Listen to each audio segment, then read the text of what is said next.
অনেক দিন আগে একটা পেঁপে গাছ লাগিয়েছিলাম। তো পেঁপে গাছের এখন এই অবস্থা, কারণ আমাদের এখানে হনুমানের খুবই উৎপাত।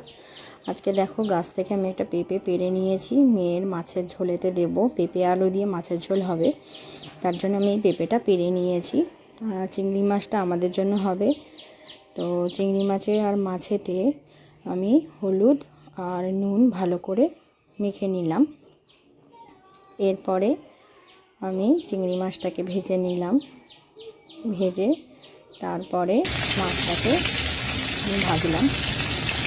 আমি মাছটা একটু পাতলা করে করি আমি, তো যার জন্য এখানে পাতলা ঝোলের জন্য হালকা মশলা আর সবজিগুলোকে একটু ভেজে নিচ্ছি। পেঁপেটা কিন্তু পেকে পেকে গেছিলো, কিন্তু একটু শক্ত ছিল, তো খাওয়া যাবে মোটামুটি।